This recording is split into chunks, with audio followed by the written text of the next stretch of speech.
92,5 Maestro FM House with the Sounds of Maestro. Masih di Ladies Talk barengan sama teman-teman semuanya nih. Ada Cieni juga hadir bareng-bareng sama kita. Dan tadi sebelum sesi yang tadi nih, Sobat Maestro ya.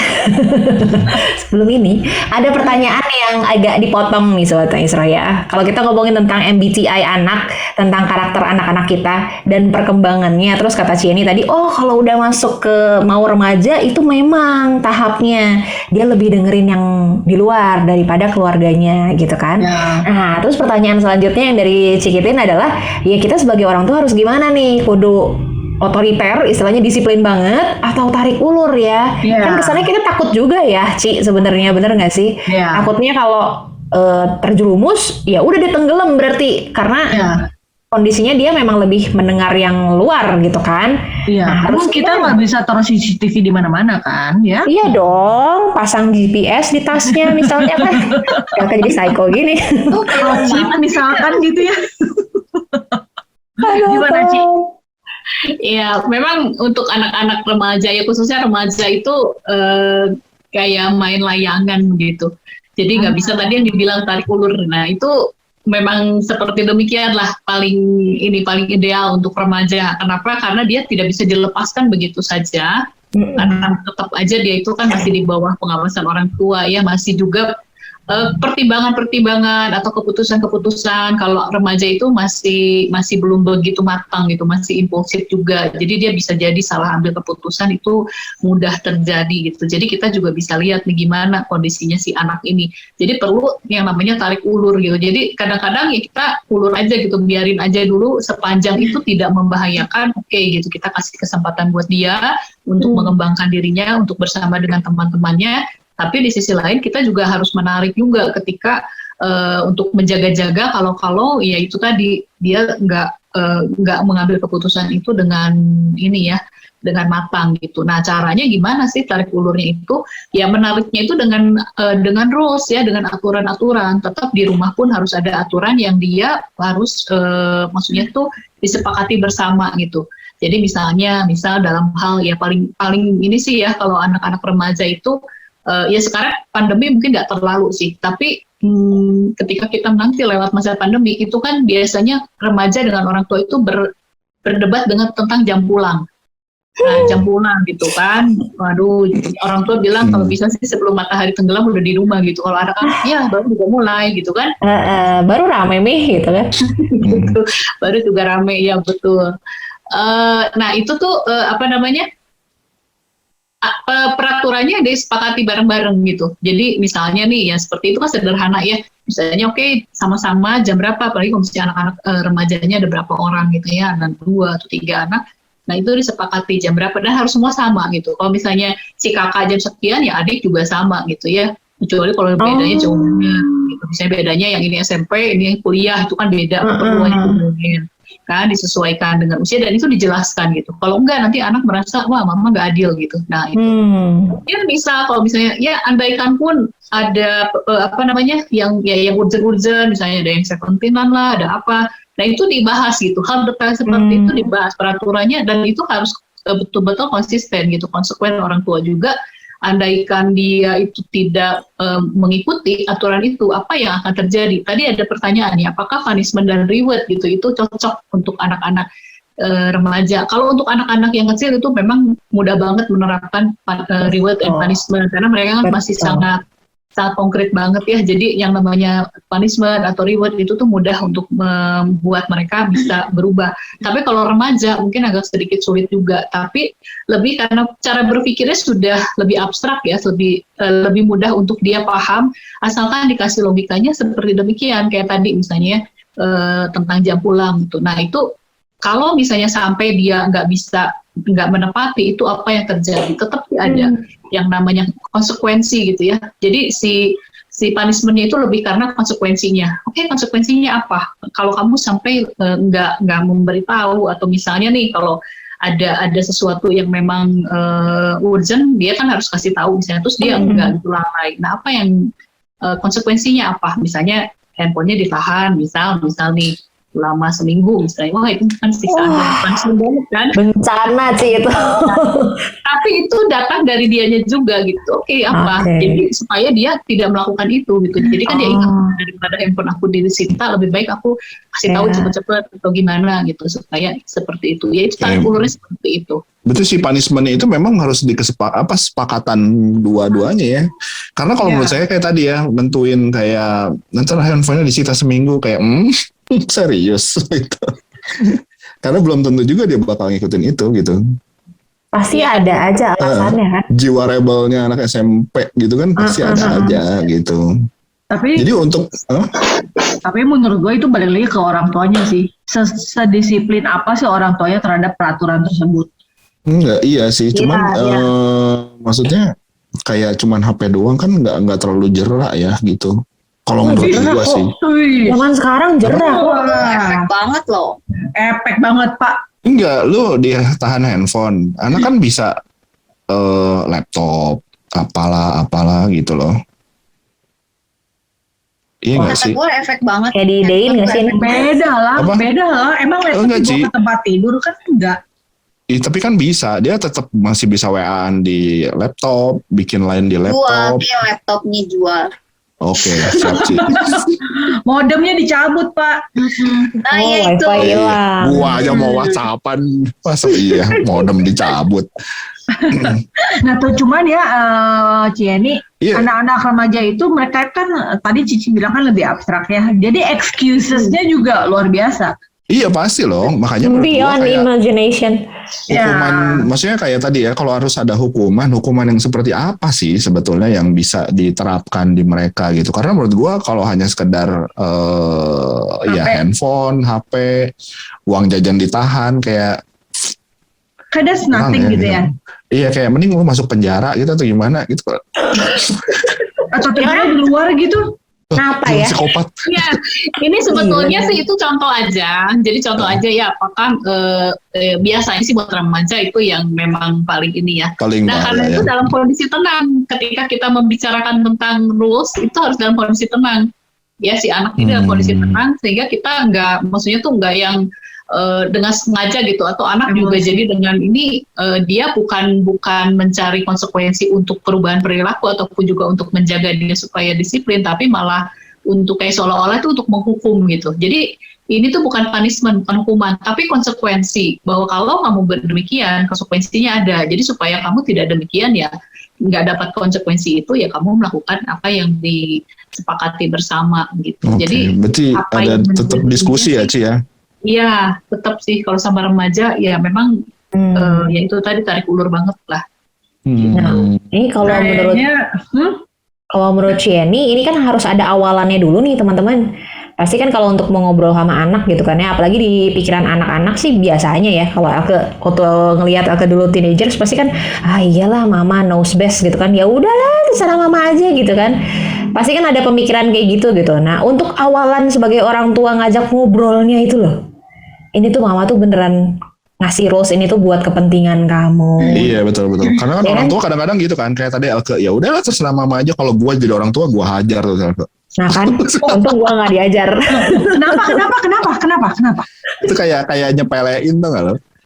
Iya, tapi asal beres gitu kan. Misalnya, ya itu maksud gua, kayak kalau orang tua gua pasti gua bakal dipanggil, sini kamu tadi ngomong apa, pasti bakal begitu. Bukannya lu jadi punya keleluasaannya lebih gitu buat ngatur? Enggak, Justru enggak. Itu benar. kayak Gue juga ngelempet, nggak tau. setuju. Jadi itu ya udah terserah mama lah gitu. Itu biar beres aja, ngerti gak sih? Ya udahlah gitu. Ya udah, itu kan banyak ya, maksudnya anak-anak yang kayak aku zaman dulu. Kayak gue juga dulu gitu, benar sama persis, Iya, tapi berakhir dengan zik. Iya, memang kembali lagi ke pola asuh yang kita terapkan sebelumnya ya, seperti apa pola komunikasi kita juga seperti apa gitu. Kalau tiba-tiba misalnya nih nggak pernah ngobrol, nggak pernah tiba-tiba kita panggil terus kita adakan kayak konferensi gitu, kayak gitu, jadi aneh gitu. Tapi ya ini memang sih diawali dengan perlu diawali dengan pendekatan dulu sih ke anak-anaknya. Pendekatannya yang mungkin ini kalau kaitannya dengan MBTI ya, kita lihat karakteristik si anak seperti apa gitu. Kalau anak-anak misal nih, anak-anak yang punya karakteristiknya P. Nah itu bisa pendekatannya lewat logika gitu. Nih logikanya kan begini, gitu, gini ya. Nah kalau yang F itu bisa kasih tahu perasaan, mami itu kan cemas gitu. Kalau yang P dibilang gitu nggak akan masuk karena kenapa sih bisa cemas, kan aku mau baik-baik aja gitu. Nah tapi kalau yang F mungkin dia akan lebih masuk gitu. Jadi masuknya tergantung ya, kalau kita kaitkan dengan si MBTI ini, kita juga bisa gimana kita merangkul anak-anak kita itu, pendekatan yang kita lakukan terhadap anak-anak itu kita bisa lebih tepat gitu. Karena kalau kita bicaranya tentang seperti demikian gitu.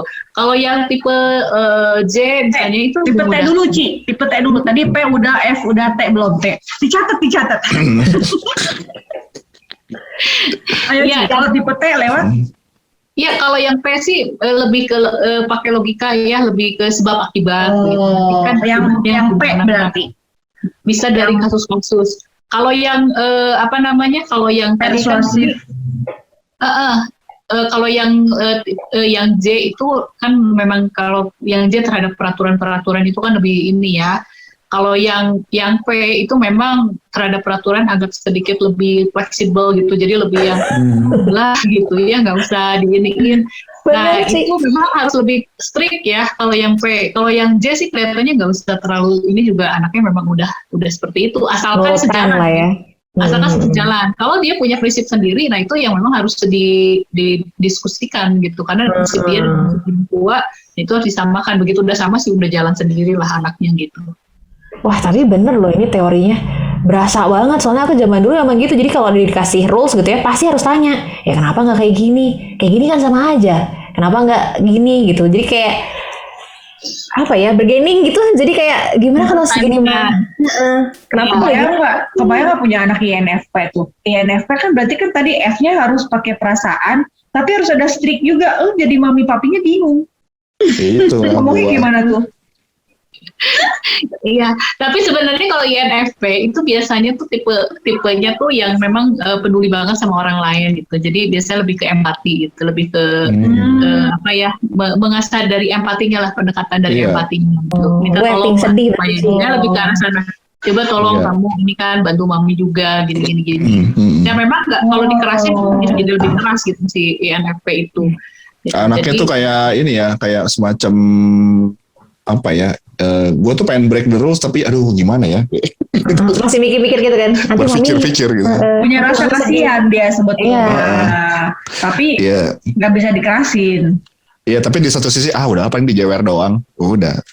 Kira break the rules atau nggak paling udahlah paling cuman handphone doang yang tahan. Gitu. Tapi kalau udah kayak gitu jadi efek lain, efek luar masuk nggak sih? Jadi kayak misalnya temen yang udahlah gini aja, ya udah deh, akhirnya terjadilah. Masuk kata gue pasti. Ya sih ya, bener kan? Bisa aja. Maka itu baiknya kita, apalagi kalau masih remaja ya, kita kenal sama anak-anak dan kenal sama orang tua anak-anak itu gitu. Itu akan lebih mudah untuk kita ini ya, sebisa mungkin kenal gitu. Jadi kalau ada apa-apa ya kita bisa saling itu kompakan sama mami-maminya gitu. Tapi ya Ciani ya, tadi kan ngomong masalah yang kalau anak remaja kan ada badainya, ada masa-masa di mana dia teh berontak, terus dia teh kadang nggak mau dengerin orang tua ya. Nah, kasihan juga ya sama anak-anak remaja ya, yang maksudnya gini, orang tuanya nggak tahu gitu tentang MBTI, nggak mengarahkan gitu ya. Terus dia lingkungannya tuh mempengaruhi banget gitu ya. Itu maksudnya harusnya tuh gimana ya gitu kalau anak-anak yang benar-benar gak ada arahan loh gitu, kasihan gak sih? Kebayang gitu yang orang tuanya cuek ya, terserah gue mah nggak tahu lo mau karakternya apa, gue juga nggak tahu gitu karakternya apa. Terus di sekolahnya juga mungkin dia ke BK juga ngapain gitu kan, nggak perlu yang anak itu benar-benar cuek gimana, itu kasihan juga ya sebenarnya. Iya. Karena jadi itu takut kan juga ya. Kasus-kasus banyaknya kenakalan remaja gitu, bukan kenakalan anak kan yang muncul. Karena itu kan tidak disentuh oleh orang tua. Maksudnya tuh yang seperti ini ya, pemahaman orang tua terhadap anak-anak juga memang kalau tidak menyentuh mereka, dunia anak-anak atau remaja ini ya memang kasihan sih. Karena itu ya mungkin salah satunya dengan ready stock ini kali ya. Jadi lebih banyak orang tua paham. Tapi Ci, ini juga gue jadi penasaran juga nih. Sebetulnya berarti ada pengaruh juga nggak sih untuk mereka yang single parent kayak gitu? Ya ada. Maksudnya, itu kan pasti kayak tergantung kondisi stabilitas Emosi. parentnya sendiri. Ya, parentnya sendiri. Kalau misalnya banyak sih ya para orang tua yang single yang memang bisa ditinggal oleh pasangannya meninggal misalnya ataupun juga divorce seperti itu. Kalau memang kondisinya bisa bertahan, survive, itu justru anak juga bisa jadi malah lebih empati sama orang tua gitu. Tapi kalau misalnya kondisinya nggak stabil, itu yang memang lebih kasihan gitu ya, misalnya lebih Gue rada sulit. ekstrim, Ci. Misalnya nih rada ekstrim. Anak ini adalah hasil dari apa ya? Gak tahu ini gue bakal kena sensor nggak nih? Maksudnya di luar nikah deh gitu. Ya di luar nikah lah. MBA, jadi misalnya married by accident, terus akhirnya harusnya si bapaknya itu ada tapi akhirnya jadi nggak ada gitu, itu jadi gimana tuh?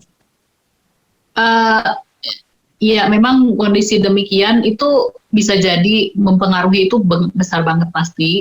Tapi juga kembali lagi kepada acceptance dari orang tuanya ya, pada akhirnya nantinya gitu. Apakah orang tua bisa menerima anak ini dan juga tetap memberikan kasih sayang yang full begitu kepada si anak ini. Nah, itu tetap kembali ke sana sih. Apapun kondisi anak, maksudnya kondisi yang terjadi sebelumnya gitu. Yang terpenting adalah setelah itu bagaimana acceptance-nya dari si orang tua terhadap anaknya begitu. Wah, Oke. Pasti lebih berat sih, pasti lebih berat. perjuangannya. Pasti lebih berat ya. Tantangannya lebih besar. Begitu. Soalnya kan ada juga yang gitu. Ini kan beberapa kasus di sekolah juga ada yang gitu kan. Jadi kan dia ngerasa kehilangan sosok bapaknya. Sampai akhirnya dia ngerasa nggak nerima dirinya aja gitu. Iya, bisa jadi. Gitu. Jadi ibaratnya kalau yang gue temuin sih ya, ini kasus-kasusnya adalah dia nyari om-om. Oh my God. Iya, itu bisa ke arah situ sih. Iya, itu kembali lagi.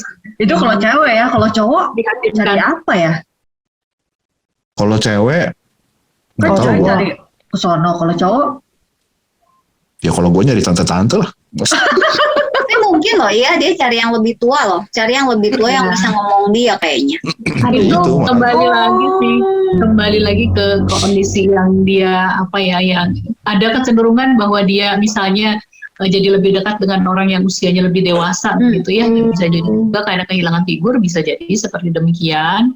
Ya ketika memang terjadi seperti itu memang perlu sekali sih ada figur lain gitu, misalnya pamannya atau kakeknya atau siapa yang tetap menggantikan figur ayah itu, meskipun memang nggak bisa menggantikan 100%, tapi setidaknya ada yang tetap mengisi ruang kosongnya dia begitu. Jadi kalau misalnya yang single parent, kalau ada sosok figur yang dia tetap bisa tetap dekat ya, misalnya pada adik ibunya yang laki gitu ya, ataupun kakek misalnya seperti itu, atau bahkan sih banyak juga kalau di sekolah sama guru gitu ya, dekat sama guru karena saya itu figur seperti figur ayah begitu. Nah itu juga memang banyak terjadi juga seperti demikian.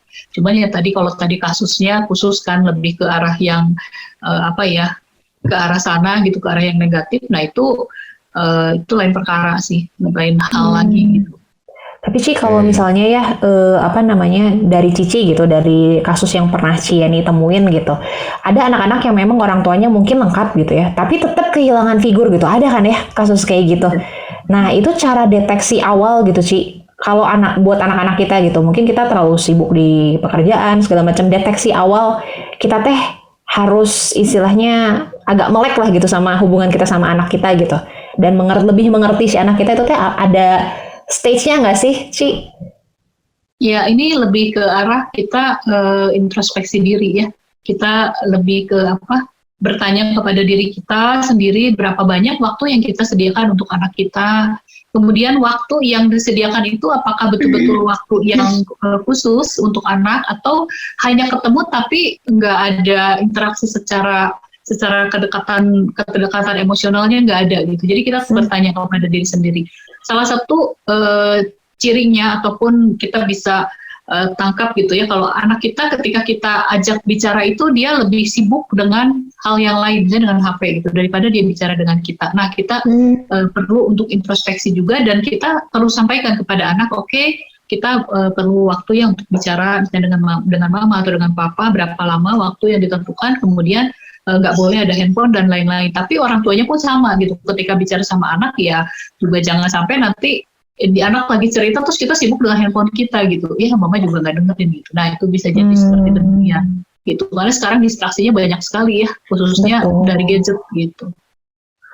Wah, seru ya.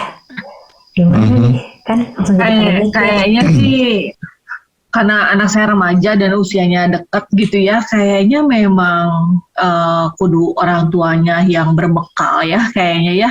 Soal tarik ulur juga udah nggak gampang, dah orang tua juga punya titik buntu, titik mendidih guys, titik mendidih, titik jenuh sehingga nggak sesuai lah, hayang nama culeos gitu ya.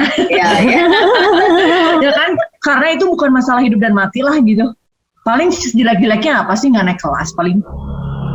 Kalau nggak naik kelas kan ya udahlah, malu sih malu, tapi kan ya udahlah, itu mungkin salib yang harus dia ini gitu, dia jalanin gitu. Nah itu gimana tuh Ci kalau orang tua begitu tuh?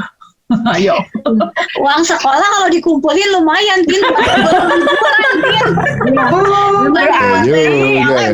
Berarti sama si anak yang pakai huruf T, gua bilangin soal uang sekolah.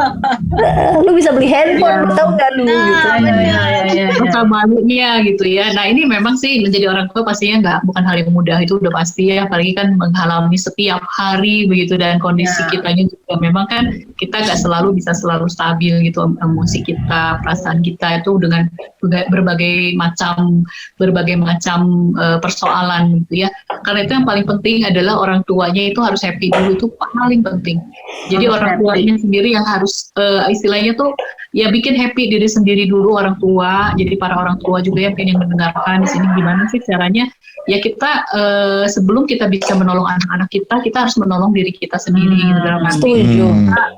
Ya perlu kalau misalnya misal nih yang dari MBTI tadi kita tahu perbanyaklah me time gitu, ataupun kualitasnya lah, kalaupun waktunya sulit untuk kualitas kuantitasnya berjam-jam sulit untuk me time, tapi sediakan khusus yang betul-betul kita itu benar-benar nggak diganggu oleh siapapun misalnya. Kemudian yang misalnya yang ya ada teman yang bisa diajak curhat, yang benar-benar bisa ngobrol dan kita bisa ceritakan apapun yang memang menjadi masalah kita, seolah-olah kita tuh lagi buang sampah gitu. Dan nah itu juga salah satu cara untuk kita bisa lebih enak gitu. Kemudian lakukan hobi, ya hobinya apa?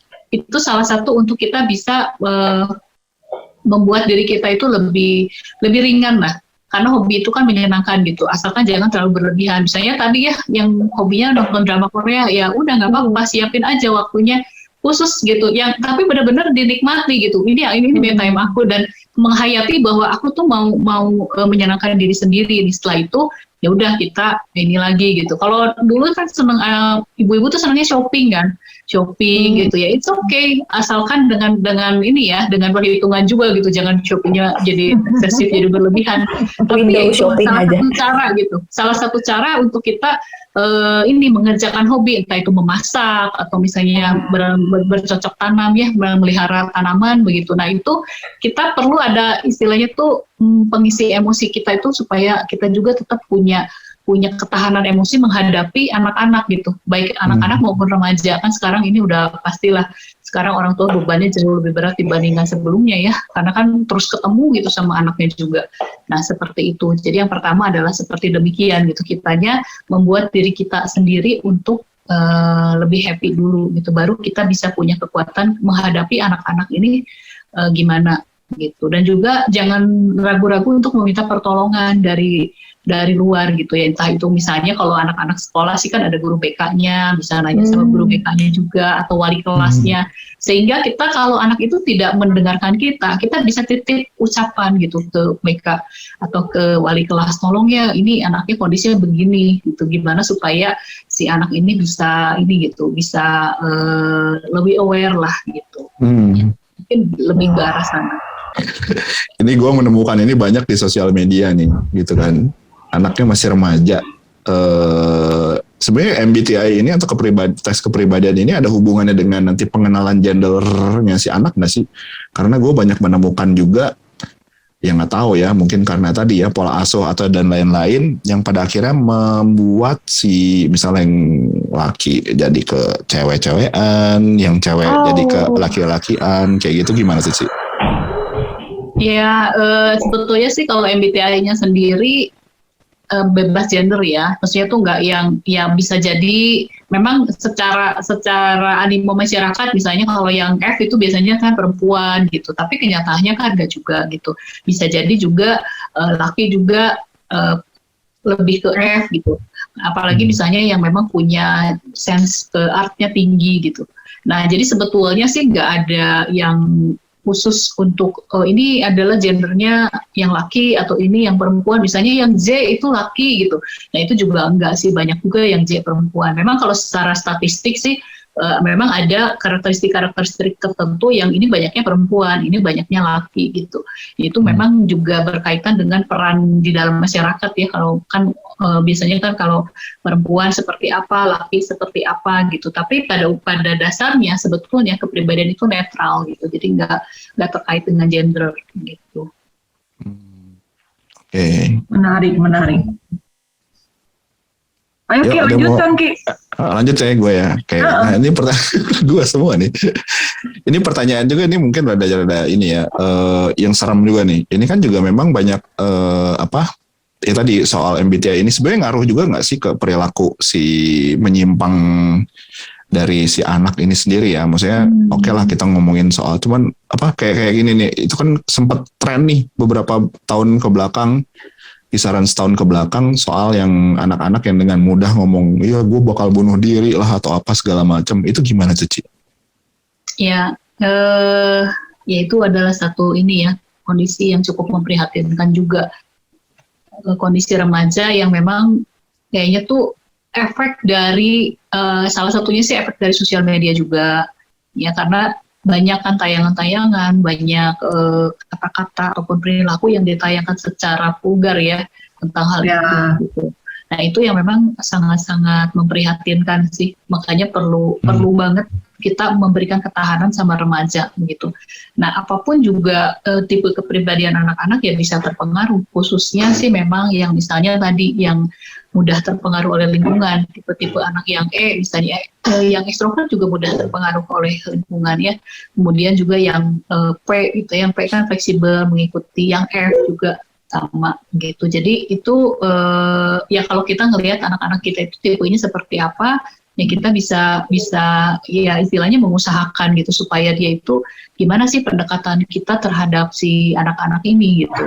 Kalau yang tipenya seperti demikian ya yang F, yang E gitu, itu kita lebih ya kitanya sendiri harus lebih peka juga karena mereka juga peka ya, tadi kan dibilang nggak bisa dimarahin, dikerasin gitu. Nah kita pendekatannya lebih ke arah sana gitu, kita hargai dia lebih ke sana dan kita dengarkan dia dengan empati. Kemudian kita jadi bisa tahu gitu dari situ dia kalau dia merasa aman dengan kita, itu kita nggak usah tanya, dia akan ngomong sendiri gitu.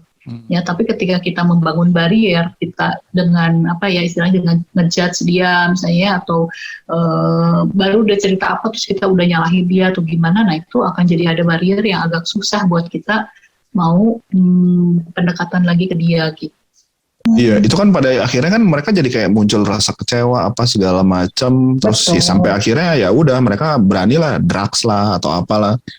Memang sampai segitunya Ci, maksud gua kenekatannya sampai segitu kah kenekatan mereka dalam hal mencari jati diri gitu ya. Dalam artian kan kayak gini, ada misalnya yang ini cerita juga nih, ada orang yang misalnya nggak ngerokok, tapi karena wah gue ngerokok nih, wah gue kalau nggak ngerokok kayaknya nggak oke, akhirnya ngerokok gitu. Bisa kayak gitu loh, atau enggak, teman gue iPhone-an semua nih, wah kayaknya gue kalau punya iPhone, nah gitu.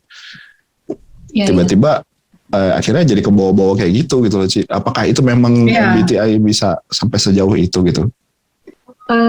Ininya sih lebih ke arah si anak-anak ini dengan karakteristik tertentu ya bisa juga, tapi bisa juga sejauh mana sih pengaruh dari si orang-orang tersebut gitu, atau lingkungan yang ada itu seperti apa gitu. Bisa jadi kalau memang lingkungan sekelilingnya dia itu memang seperti itu semuanya, misalnya ya semuanya ngedrugs lah, semuanya ngerokok lah, itu sekuat apapun dia akan kebawa sih kemungkinannya kalau remaja, meskipun dia secara kepribadian atau karakternya seperti apa gitu.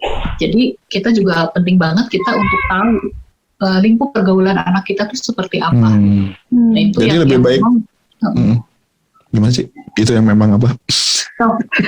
Iya memang kitanya juga perlu ya sebisa mungkin sejak dini kita terus ngikutin gitu anak-anak kita, dan meskipun misalnya kita memang kadang-kadang ya jadi apa ya, jadi ingin, karena kita tahu kan aduh ini tuh nggak ini gitu, terus kita jadi pengen benerin. Barier, nah itu jadi bikin barier ke anak-anak kita langsung, udah aja pokoknya nggak ngomong nggak boleh misalnya seperti demikian. Nah itu akan membuat barier terhadap si anak ini gitu. Tapi kalau misalnya kita memang bisa dari awal tuh kita terbuka, si anaknya juga merasa aman ke kitanya, nah kita bisa lebih mengantisipasi, dan kita juga bisa tahu oh lingkungan si anak ini tuh kayak apa gitu. Berarti sebetulnya anak yang ekstrovert lebih bahaya, Ci. Maksudnya lebih mudah akan terpengaruh sama lingkungan. Soal bahaya atau enggak sih memang tergantung kondisinya lah tetap ya. Cuma kalau misalnya untuk lebih terpengaruh oleh lingkungan, sebetulnya extrovert itu lebih mudah karena kan dia memang kebutuhan dia untuk bersama orang lain lebih tinggi gitu. Nah, yang I biasanya sih lebih ke dia sendiri, nggak masalah gitu buat dia gitu. Tapi masing-masing punya permasalahannya sendiri sih. Kita nggak bisa juga bilang extrovert lebih bahaya dari introvert. Iya, setuju sih. Soalnya Ki yang I lebih susah ditebak, Ki. Dia malahan diam-diam loh dia nggak mau cerita. melakukannya.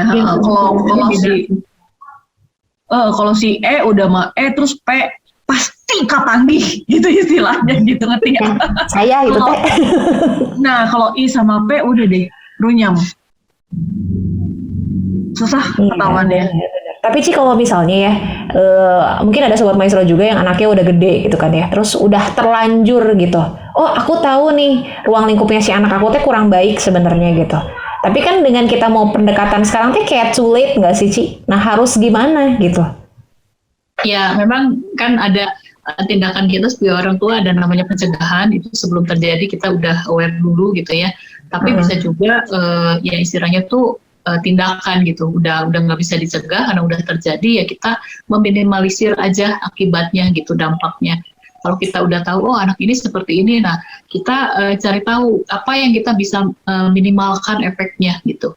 Ya jadi bisa jadi kita perbesar pengaruh kita terhadap anak kita supaya anak kita misalnya juga lebih aman gitu, lebih merasa nyaman dengan kitanya, lebih merasa comfort gitu ya dengan kitanya. Nah itu kita perbesar cari caranya gimana supaya si anak ini tuh ada, maksudnya selain juga dari teman-temannya, kita juga punya pengaruh terhadap dia gitu, meminimalkan efeknya. Kalau misalnya terlalu berbahaya, misalnya kita menemukan gitu kayak tadi, wah ternyata teman-temannya ngerokok semua, ya kita bisa sih tindakan ekstrim juga gitu, cabut anak itu misal ya dari lingkungan itu gitu. Apalagi kalau sampai ke drugs gitu, udah kita nggak bisa tolerir kan, kalau itu bahaya banget, udah langsung cabut aja, berhenti aja gitu, nggak usah temenan sama mereka.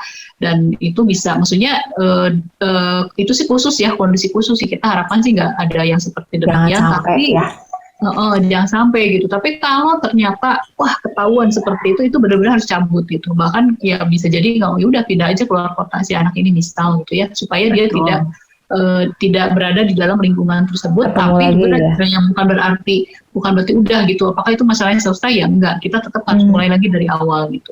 Karena itu kan kenapa kalau misalnya tadi ya, karena kasusnya kan tadi yang disebutkan drugs gitu ya.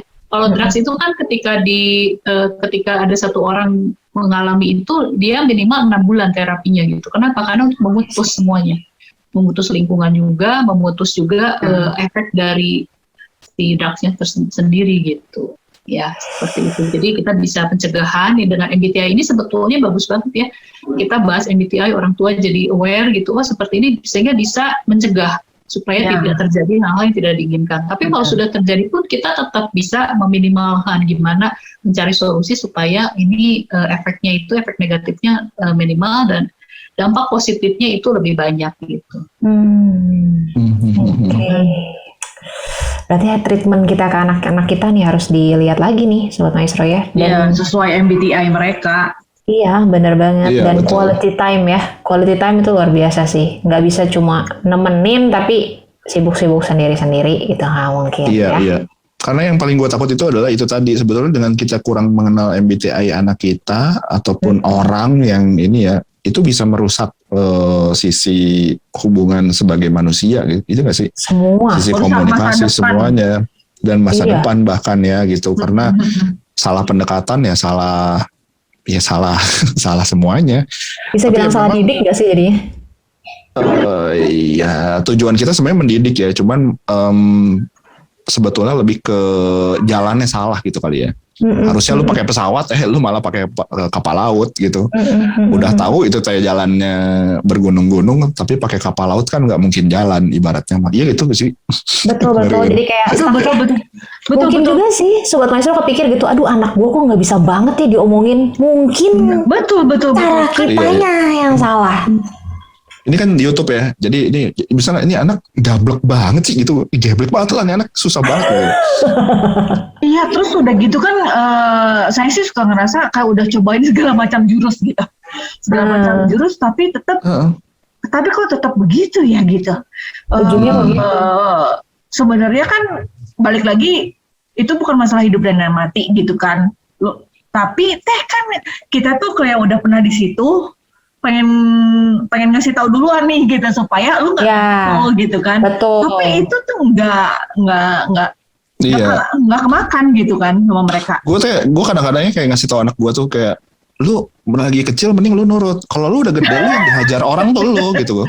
Iya, Yang digaplok betul. orang lu ntar kalau udah gede gitu. Kadang-kadang gue sampai gue ke situ loh kadang-kadang gitu ngasih tahu Padahal anak masih gue. SD ya. Masih SD, cuman kadang-kadang ngomongnya kan suka ngelantur apalah gitu kan. Maksud gue Iya. gini, kayak kan gini kan pergaulan lah. Kayak gue sama teman-teman gue ngomong kasar, ngomong jorok, ya udahlah gitu kan. Iya. Nah, si anak gue tuh dodolnya di kelas gitu, tiba-tiba tus lepas. Ngikutin kan. Ya nggak tahu ya, mungkin karena apa kebiasaan atau gimana kali gitu kali ya. Temennya kali. Ada temennya gitu kan, temennya ngomong kepengaruh jebret keluar tiba-tiba. Gitu. Iya. Nah, gue ngasih ngasih taunya itu dari sisi emosional, dari sisi logik, apa segala macam. Kadang-kadang dia anak kayak ngerti-ngerti gitu. Sampai gue bilang, Iya, lu iya, ngomong begini lah, someday ya, lu yang bakal digampar sama orang loh. Kadang-kadang gue bilang apa Padahal gitu. itu bentuknya kutuk loh. Nah itu makanya gue sampai mikir gitu kan, gue nggak pengen experience lu digampar orang itu terjadi, sampai gue kayak gitu kan. Iya betul. Makanya lu harus terjadi, maksud gue, jadi itu kan harus, ya ibaratnya kita coba untuk kasih tahu kan gitu. Iya. Tapi kadang-kadang mereka nggak menerima itu kenapa sih gitu loh. Iya, terus udah gitu Cia, ngelanjutin yang Riki tadi, karena gue pun takut kalau misalkan gue udah lagi nggak sabar di titik itu, si kalimat-kalimat yang dikeluarin sama saya, takutnya itu kejurusnya ke kutuk gitu kan, itu lebih ngeri lagi gitu kan. Nanti ya lu ya. Nah, itu kan, gitu Ci. Tolong selamatkan kami Ci. Ya, kami adalah orang tua yang Apa ya, jadi satu dilema buat orang tua, nggak mudah banget memang menjadi orang tua, apalagi di masa sekarang ya, di mana begitu banyak hal-hal yang bisa mempengaruhi anak kita. Ya anak kita nggak kemana-mana dari sekarang, tapi pengaruh dari yang namanya sosmed itu kan jauh Betul.